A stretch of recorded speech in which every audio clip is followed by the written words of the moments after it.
Welcome back from the break, Rams and Ram fans. My name is Tom Isaacson, and I'm here to give you all the news and entertainment to wrap up the week. Let's get straight into it.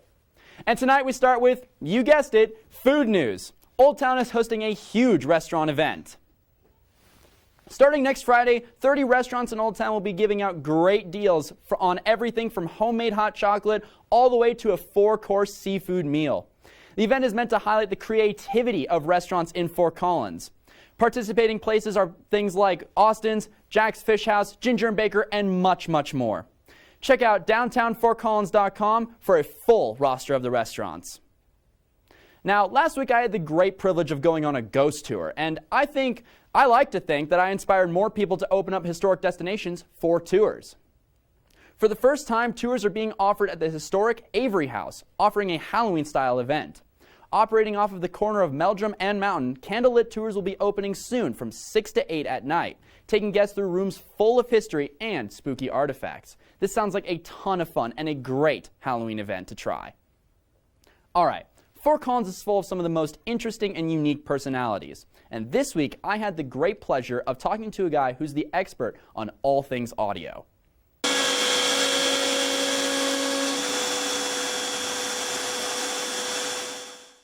College students love speakers. For the dorm room, outside activities, in their cars even.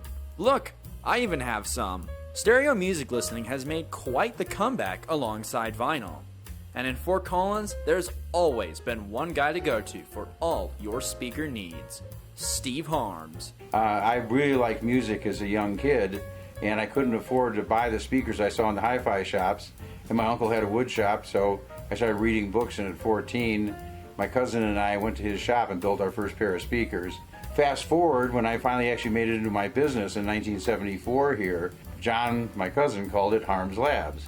An expert in the field of crafting and shaping some of the best audio experiences, Steve had an empire here in Fort Collins. At our peak, we were at the store, which is now the Salvation Army building.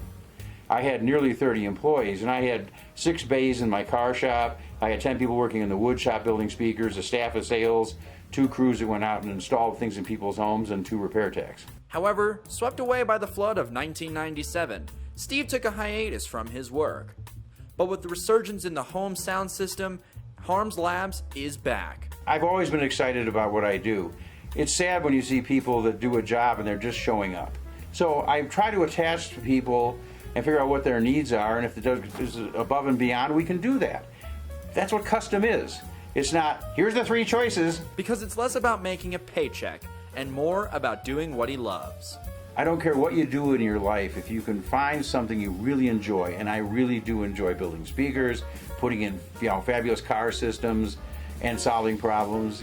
It's fun to do repair work when no one else can fix it and you can figure out how to do it. Like I showed you, I'm an enthusiast of speakers and loud music, much to my neighbor's dismay. Still, it's really cool to talk to and hear about experiences from someone who is quite the expert in their field. Thank you, Steve. As someone who has premiered films at this theater, this next bit of news definitely excites me. Killian and the Comeback Kid opens tomorrow night. It's a story about a young mixed-race musician looking to build a ragtag team of other musicians to play music to unite their small community. Tickets can be purchased online or at the theater, and honestly, I think I might go. If you want to see the full story behind the movie, tune in next week with Sophia Ellis. This sounds really cool. Well, Rams, you know what time it is. Let's check out what I found for the clip of the week. Ta-da!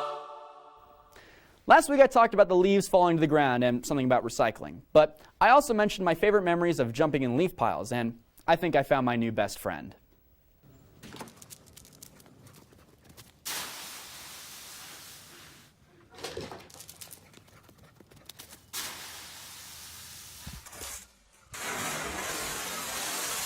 I mean, what else can I say? Absolutely adorable. Now, does that dog just naturally love leaf piles, or was that trained?